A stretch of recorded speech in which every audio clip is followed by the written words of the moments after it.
सचिन चौहान, स्वागत है आपका हमारे खास कार्यक्रम जनता सरकार में, जिसमें हम बात करेंगे सत्ता के सिंहासन से लेकर जनता के सरोकार तक। साथ ही हम आपको बताएंगे प्रदेश सरकार की उस योजना के बारे में जिसका सीधा संबंध हरियाणा की जनता से है।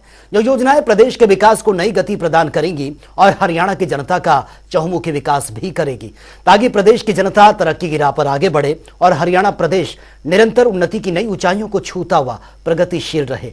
तो अगले 30 मिनट तक बने रहिए हमारे साथ और देखते रहिए जनता सरकार।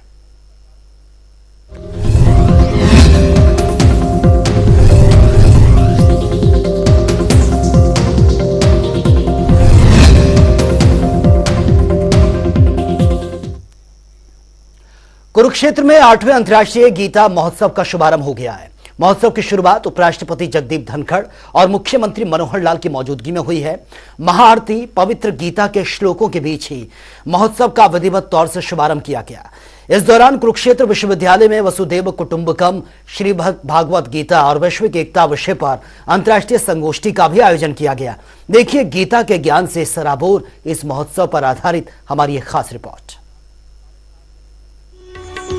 पवित्र ग्रंथ गीता की महाआरती, महापूजन और गीता के श्लोक कुछ इसी दैवीय वातावरण के बीच कुरुक्षेत्र के अंतर्राष्ट्रीय गीता महोत्सव 2023 का आगाज हुआ।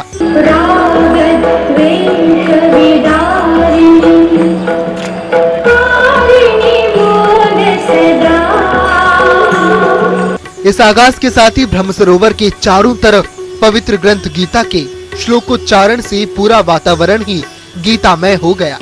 इसके साथ ही उपराष्ट्रपति जगदीप धनखड़, मुख्यमंत्री मनोहर लाल, गीता मनीषी स्वामी ज्ञानानंद महाराज ने पवित्र ग्रंथ गीता की महाआरती और महापूजन कर विधिवत रूप से 17 दिसंबर से 24 दिसंबर तक चलने वाले अंतर्राष्ट्रीय गीता महोत्सव 2023 का शुभारंभ किया।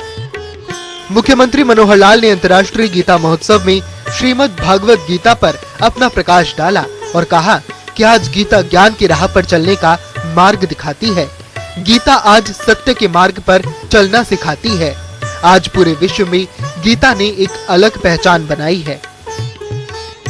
बहुत ही प्रसन्नता का विषय है आज मेरे लिए, खासकर कि लगातार 8वां वर्ष ये हो रहा है कि जब अंतर्राष्ट्रीय स्तर का ये गीता जयंती का समारोह हो।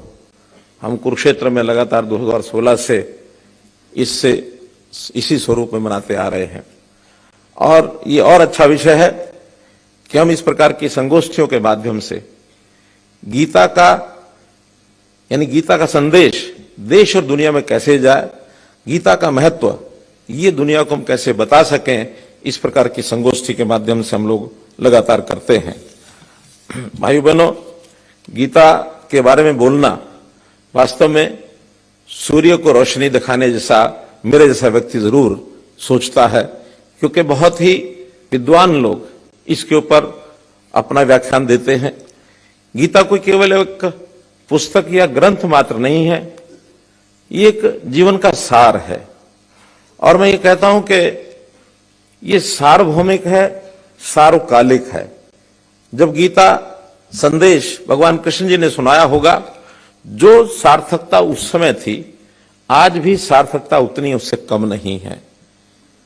चाहे ये व्यक्ति विशेष के लिए हो, चाहे परिवार के लिए हो, चाहे किसी जिला, प्रदेश और देश के लिए हो, अथवा दुनिया के लोगों के लिए हो, गीता का महत्व हर किसी के लिए उतना बराबर बना हुआ है। क्योंकि गीता ऐसा शाश्वत संदेश देती है जो मनुष्य के स्वभाव के साथ जितना उथल पुथल मचता है उसको ठीक करने के लिए, विश्व को सुखी बनाने के लिए, उसको शांति के रास्ते पर ले जाने के लिए, और एक प्रकार से गीता का महत्व ये हमको ध्यान में आता है। गीता का महत्व समझाते हुए मुख्यमंत्री मनोहर लाल ने इसे अंधेरे में रोशनी की तरह बताया। उन्होंने कहा कि आज विश्व अज्ञानता के अंधकार में है और गीता एक रोशनी के समान। इसे समझाने के लिए मुख्यमंत्री ने एक बोध कथा के जरिए ये डीप थॉट सभागार में मौजूद तमाम लोगों तक पहुंचाया। आज विश्व एक अंधेरी कोठरी में जैसे कोई एक आदमी फंस जाए और उसको रास्ता न दिखे, ऐसे अंधेरे मोड़ पर खड़ा है।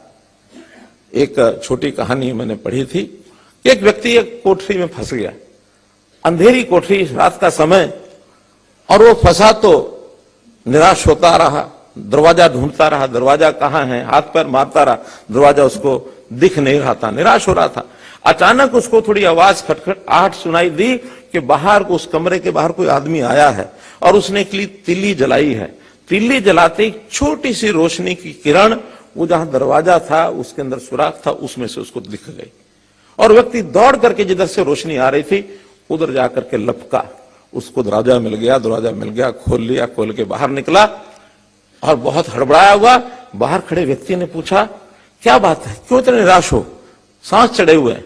उनका, जब मैं इतनी देर से दरवाजा खोज रहा था मुझे दरवाजा नहीं मिल रहा था, अचानक आपने तिल्ली जलाई और मुझे दरवाजा मिल गया और मैं बाहर निकल आया।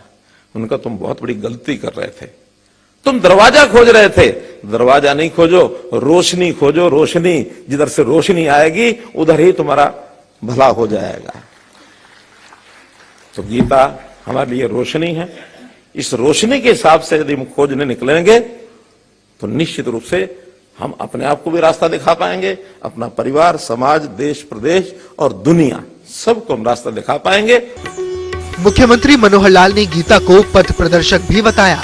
उन्होंने कहा कि अगर विवाद दो लोगों में हो तो वो कोर्ट कचहरी में हल हो जाता है, लेकिन जब विवाद सभ्यताओं या देशों के बीच हो तब एक इकाई की जरूरत होती है जो ज्ञान के मार्ग पर ले जाए।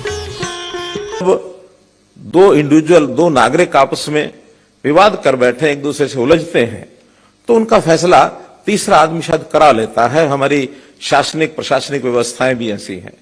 दो परिवार लड़ते हैं, दो गांव के लोगों के बीच में मतभेद हो जाते हैं, दो जिले आपस में किसी प्रकार की कोई बात आपस में कर बैठते हैं, तो हमारी प्रशासनिक व्यवस्थाएं सब संभाल लेते हैं। लेकिन जब दुनिया का ऐसा स्वरूप, जो पूरी दुनिया एक इस नाते से कि एक इकाई के रूप में रहने की जिसकी आवश्यकता, वहां अगर देशों के बीच में कोई कन्फ्लिक्ट होता है तो कई बार संभालना बड़ा मुश्किल हो जाता है। और स्वाभाविक ये भी है कि आपस में छोटी इकाइयां, क्योंकि प्रतियोगी इकाइयां एक दूसरे के साथ होती हैं, भाइयों में हर कोई एक दूसरे से आगे निकलने की कोशिश करता है, जिले और प्रदेश एक दूसरे से आगे निकलने की कोशिश करते हैं। स्वस्थ प्रतियोगिता में कोई बात नहीं है, लेकिन जब संघर्ष हो जाए और उस संघर्ष में बड़ी इकाई सिर पर बैठी है तो शायद संभाल लेगी, लेकिन विश्व के अंदर संघर्ष हो जाए तो कोई ऐसी प्रशासनिक इकाई ऐसी नहीं है जो सबको बाध्य कर सके कि आपको इस दिशा में चलना, किसी को दंडित कर सके। वहां समझ बनानी पड़ती है एक दूसरे की। ये ठीक है, प्रशासनिक तौर पर भले ही यूएनओ एक इकाई है, लेकिन यूएनओ का कोई ऐसा वैधानिक देश के ऊपर बंधन नहीं है कि यूएनओ कोई आपको किसी देश को दंडित कर सके। आपसी समझ देशों में बनेगी तो विश्व एक इकाई के रूप में शांति की ओर आगे बढ़ेगा। अब इसके लिए विचार और संस्कार, ये भी आखिर कहीं से आगे बढ़ाने के लिए अगर उसमें विचार करेंगे तो सबसे बढ़िया आज कोई साधन है तो वो गीता है। गीता के माध्यम से हम दुनिया को दिशा दे सकते हैं। इसके अलावा मुख्यमंत्री मनोहर लाल ने देश के प्रधानमंत्री नरेंद्र मोदी की तारीफ करते हुए कहा कि आज देश के प्रधानमंत्री भगवान राम के आचरण पर चल रहे हैं। श्री नरेंद्र मोदी जी के बारे में अगर मैं वास्तव में कहूं तो ये कह सकते हैं कि जैसे आचरण में भगवान राम का एक आचरण था, भगवान के नाते नाम सोचे, मर्यादा पुरुषोत्तम राम के बारे में सोचे, तो आचरण में वो प्रभु रामचंद्र जी के रास्ते पर ही चल रहे हैं। और मैं कर्तव्य और कर्म के बारे में कहूं तो श्री कृष्ण जी के पद चिन्हों पर आज हमारे श्री नरेंद्र मोदी जी चल रहे हैं। तो इसलिए विश्व को एक संदेश देना होगा। मुख्यमंत्री मनोहर लाल ने अंतर्राष्ट्रीय गीता जयंती संगोष्ठी के दौरान आमंत्रित देशों का भी जिक्र किया। उन्होंने कहा कि भारत समेत अमेरिका, कनाडा, जापान, ऑस्ट्रेलिया और बुल्गारिया समेत दुनिया भर के अनेक विद्वान चर्चा करेंगे और विभिन्न तकनीकी सत्रों में विश्व एवं मानव कल्याण की भावना को लेकर गीता ज्ञान पर मंथन किया जाएगा। ये एक मंच है, अंतर्राष्ट्रीय गीता महोत्सव का ये जो मंच है, इस मंच का उपयोग हमको इन समस्याओं को खोजने के लिए करना होगा।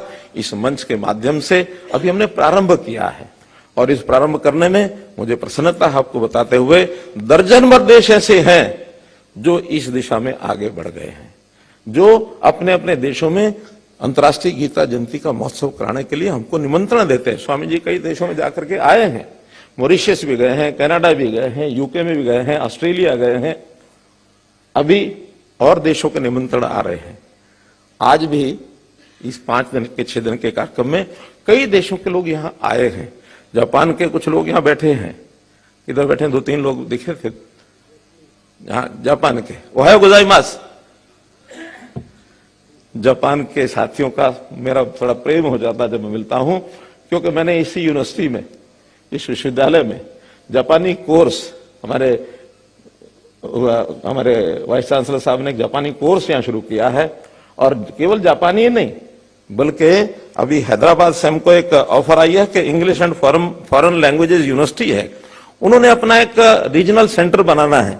तो हरियाणा में कहाँ बनाया जाए, मैंने उनको आज ही निवेदन भेजा है कि कुरुक्षेत्र यूनिवर्सिटी में जितने विदेशों की भाषाएं हैं उनको सिखाने के लिए और एक यहाँ केंद्र बनाया जाए, क्योंकि दुनिया भाषाएं अलग अलग होने के नाते भाषा एक ऐसी चीज है जो व्यक्तियों को जोड़ती है और इतनी जबरदस्त उसके अंदर अटैचमेंट हो जाती है कि आप किसी की भाषा बोल दो, सामने वाला समझता कि मेरा अपना आदमी है। मैंने गलती से तमिल का एक कोर्स कर लिया था और तमिलनाडु के जब वो लोग मिलते हैं तो उनसे 2 वाक्य बोलने होते हैं, वेरना शिशो पेरना इरकदा वीडेंगे इरकदा। 3 वाक्य 2 वाक्य बोलो तो समझता कि वाह मुझे तो कोई तमिलनाडु का व्यक्ति मिल गया। तो भाषा एक बहुत बड़ा सूत्र है व्यक्तियों को जोड़ने के लिए। तो कुरुक्षेत्र यूनिवर्सिटी में ये विश्व की अन्य भाषाओं का एक केंद्र खुलेगा और उसके माध्यम से यहाँ संयोग से गीता का भी केंद्र है। हम इसके माध्यम से दुनिया के बहुत देशों को यहाँ ला करके एक प्लेटफॉर्म पर जोड़कर और गीता का संदेश देश और दुनिया में पहुंचा सके, यही मेरी शुभकामना। गीता का महत्व दुनिया को समझाने के लिए हरियाणा सरकार की ओर से संगोष्ठी का आयोजन किया जाता है। गीता की सार्थकता आज भी कम नहीं हुई। हर जगह हर व्यक्ति के लिए गीता का महत्व बहुत उपयोगी है। कुरुक्षेत्र के ब्रह्म सरोवर तट पर अंतर्राष्ट्रीय गीता महोत्सव में आज लाखों पर्यटक पहुंचे हैं। देश के अलग अलग कोने से शिल्पकार पहुंचे हैं। शिल्पकारों की शिल्पकलाएं और कलाकारों की प्रस्तुतियां देखकर पर्यटकों के चेहरे पर खुशियां और रौनक दिखाई दे रही है। गीता महोत्सव के तहत आयोजित कार्यक्रमों की रूपरेखा पर नजर डालें तो कुरुक्षेत्र विश्वविद्यालय में सेमिनार आयोजित, ब्रह्म सरोवर पर आयोजित शिल्प मेला, हरियाणा पवेलियन का भव्य शुभारंभ, स्टेट पार्टनर असम पवेलियन का भी शुभारंभ, हरियाणा लोक संपर्क विभाग की प्रदर्शनी का अवलोकन, गीता स्थली कुरुक्षेत्र के ब्रह्म सरोवर पर महाआरती। 17 से 24 दिसंबर तक चलेगा अंतर्राष्ट्रीय गीता जयंती महोत्सव। इस मौके पर राज्य मंत्री सरदार संदीप सिंह, सांसद और बीजेपी प्रदेश अध्यक्ष नायब सिंह सैनी, विधायक सुभाष सुधार, पूर्व विधायक डॉक्टर पवन सैनी, उपायुक्त शांतनु शर्मा, एडीसी और केडीबी सीईओ अखिल पिलानी, केडीबी के मानद सचिव उपेंद्र सिंघल, कुरुक्षेत्र 48 कोस निगरानी कमेटी के चेयरमैन मदन मोहन छाबड़ा समेत कई गणमान्य अतिथि उपस्थित रहे। ब्यूरो रिपोर्ट, जनता टीवी। विकसित भारत संकल्प प्रदेश भर में जारी है, जिसमें लोगों को भी सरकार की योजनाओं का भरपूर फायदा मिल रहा है। इस बीच मुख्यमंत्री मनोहर लाल ने वीडियो कॉन्फ्रेंसिंग के जरिए विकसित भारत संकल्प यात्रा के संबंध में अधिकारियों के साथ बैठक की है और सुनिश्चित किया है कि विकसित भारत संकल्प यात्रा का जो लाभ है ज्यादा से ज्यादा लोगों को मिल रहा है।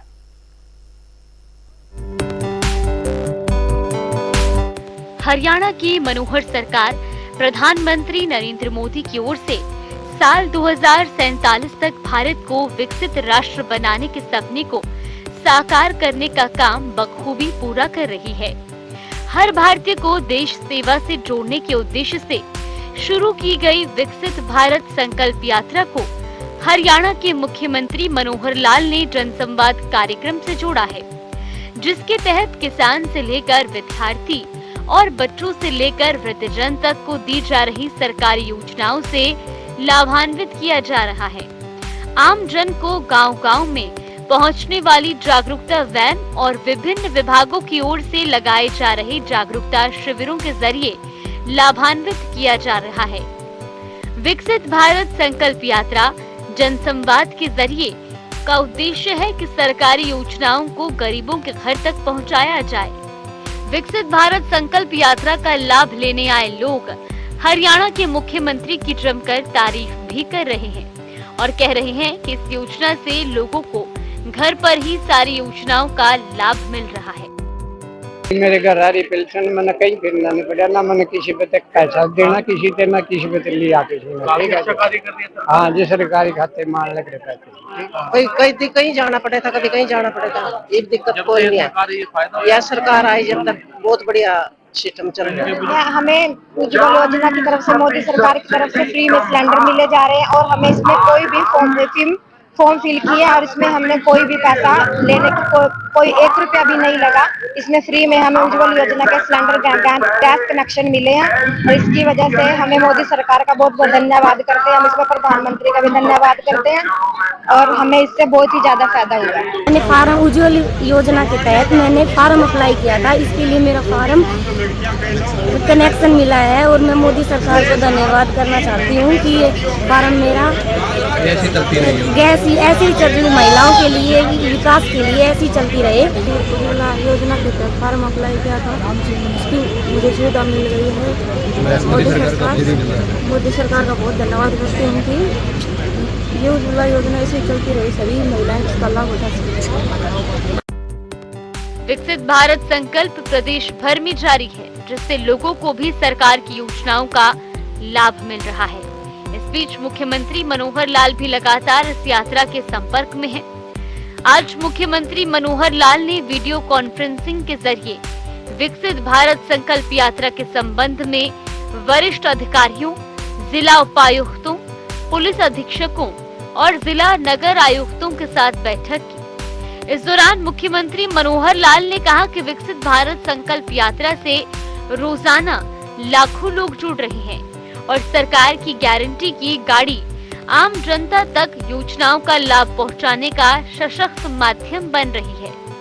वहीं सब लोगों की समस्याओं का समाधान करने के लिए हरियाणा सरकार जनसंवाद कार्यक्रम भी चला रही है, जिससे लोगों को केंद्र और राज्य की कल्याणकारी योजनाओं का लाभ मिले और उनकी समस्याओं का समाधान मौके पर ही किया जा सके। बैठक में सीएम ने सभी को निर्देश देते हुए कहा कि यात्रा के दौरान जहां जहां कार्यक्रम आयोजित किए जा रहे हैं, उनमें हर विभाग के अधिकारी की उपस्थिति अवश्य सुनिश्चित की जाए, ताकि किसी भी नागरिक को खाली हाथ न लौटना पड़े। हरियाणा विकसित भारत संकल्प यात्रा जनसंवाद से अब तक 11,19,000 से ज्यादा लोग जुड़ चुके हैं और रोजाना इनकी संख्या बढ़ रही है। यात्रा के दौरान 1,871 गांव, पंचायतों और 51 शहरी क्षेत्रों में विभिन्न कार्यक्रमों का आयोजन किया जा चुका है। इन कार्यक्रमों में लोगों को मौके पर ही योजनाओं की जानकारी देकर उनसे आवेदन लिए जा रहे हैं। साथ ही हेल्थ चेकअप पर भी विशेष ध्यान दिया जा रहा है। मुख्यमंत्री मनोहर लाल ने शिक्षा, स्वास्थ्य, कानून व्यवस्था, महिला सशक्तिकरण, युवा उत्थान और अंत्योदय को हासिल करने के लिए अनेक योजनाएं शुरू की हैं। सूचना प्रौद्योगिकी का प्रयोग कर व्यवस्था परिवर्तन किया है। बीपीएल परिवारों के लिए आय सीमा 1,20,000 से बढ़ाकर 1,80,000 रुपए सालाना की गई है। साथ ही आयुष्मान भारत, चिरायु योजना, निरोगी हरियाणा योजना, सामाजिक सुरक्षा योजना, मुख्यमंत्री अंत्योदय परिवार उत्थान योजना भी शुरू की गई है। कहा जाता है हम आत्मनिर्भर कैसे बने। हम लेडीज जो जिनको घर में से कुछ मतलब आर्थिक स्थिति में बहुत तंगी होती है, तो हम अपना मतलब रोजगार खुद शुरू करते हैं काम से।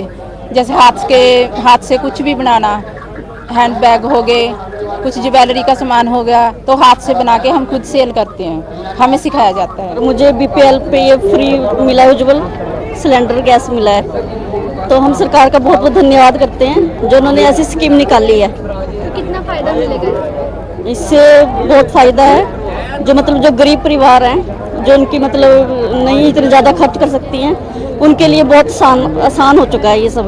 मेरा यहाँ से आयुष्मान कार्ड बना जी, मुफ्त में इलाज होएगा जिसका जी, और मेरी वाइफ का ही बना जी, जिसका नाम रजनी देवी है जी, दोनों का बना है जी। अब यहाँ से यात्रा में बनवाया जी।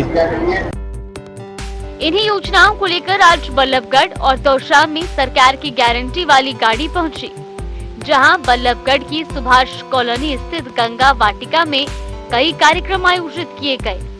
इसमें पीपीपी में त्रुटि सही कराने, आधार कार्ड, उज्ज्वला योजना और पेंशन जैसी योजनाओं से जुड़े कार्यों के लिए कैंप का आयोजन किया गया।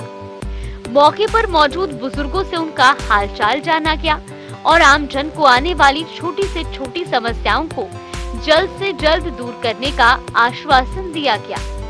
कैंप में काम कर रही अधिकारियों और कर्मचारियों को निर्देश दिए गए कि लोगों की समस्याओं का निपटारा करना ही सरकार का उद्देश्य है।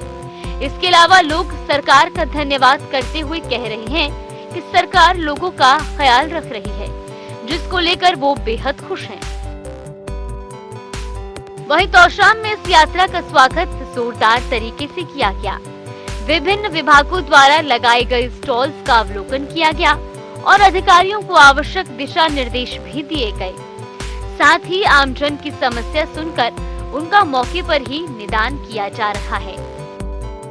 किसानों को बहुत ज्यादा लाभ है, जिसमें ये बहुत अच्छे तरीके से पूरे खेत में स्प्रे करता है, कोई एरिया नहीं बचता, डोज पूरी जाती है खेत में और किसान इसका भरपूर फायदा उठा रहा है। समय की बचत है, 7 मिनट में 1 एकड़ कंप्लीट हो जाता है। पानी की बचत है, 10 लीटर में हो जाता है। ये कितने की आती है सरकार, इसमें क्या मदद करती है? क्या सर? ये कितने की आती है सरकार, इसमें क्या मदद करती है? ये 10 लाख रुपए की आती है। सरकार बोल रही है कि इसमें सब्सिडी लागू करेगी 50% तक, तो किसानों को इसका बहुत अच्छा फायदा लगेगा और किसान बिजनेस पर्पज से भी यूज कर सकते हैं। सर ये वो फार्म भर रखे थे उसके किस चीज का? हाँ जी, गैस सिलेंडर सरकार ने फ्री में दिया ये? हाँ जी, फ्री में दिया। कितने आपके कौन से गाँव से हो आप? अपना से हैं जी। कितने लोगों को लाभ मिला है? सर होगा 20-25 को। तो ये विकसित भारत संकल्प यात्रा यहाँ आई है जी, तो इसका फायदा मिलता है आपको? बहुत बढ़िया मिलेगा। अगर ये समय समय पर लगती रहे ना, लोगों ने कत्थल चक्कर काटने की बजाय ये सब काम गाँव में हो जाए। क्या क्या काम हो रहे हैं आज यहाँ? मान लो राशन कार्ड कराना हो, फैमिली ID करानी हो, या जो सभी या AD शाले में निकलने काम है, तो सारे कवर हो जाए। क्या सरकार से यही मांग करते हो आप? ये तो हर 2 महीने में लगा, तो बहुत बढ़िया बात है। 30 विभागों के अलग अलग अधिकारी और स्टाल इस विद्यालय में लगे थे।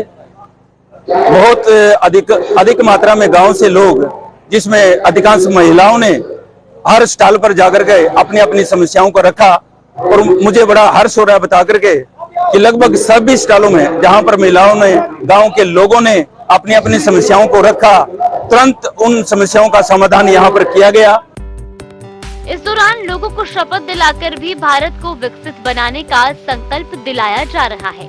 सरकार की ओर से जरूरतमंद लोगों को सरकारी योजनाओं का लाभ पारदर्शी ढंग से दिलाने के लिए योजनाओं को ऑनलाइन किया गया है। सरकार का संकल्प है कि आमजन को मूलभूत सुविधाओं से अलग नहीं होने दिया जाएगा। ब्यूरो रिपोर्ट, जनता टीवी।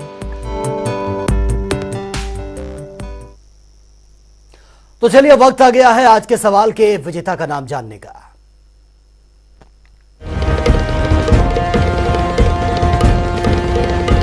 तो बात अब आज के विजेता की। जैसा कि आप जानते हैं, हर रोज एक नया सवाल पूछते हो। सही जवाब देने वाले के नाम और तस्वीर अपने टेलीविजन स्क्रीन पर दिखाते हैं, साथ ही उसको उपहार भी देते हैं।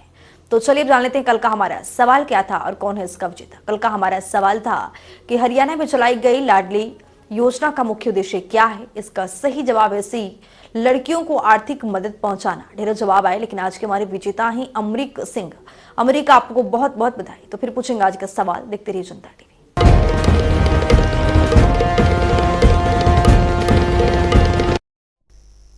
तो चलिए वक्त हो गया है आज के सवाल का और जान लेते हैं कि आज का सवाल क्या है।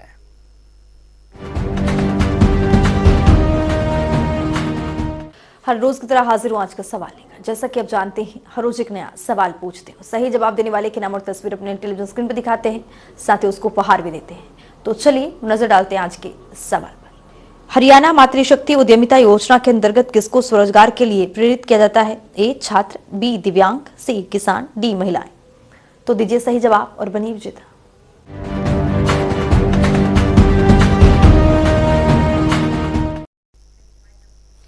तो फिलहाल इस खास कार्यक्रम में मेरे साथ इतना ही, लेकिन तमाम खबरों के लिए आप बने रहिए जनता टीवी के साथ। नमस्कार।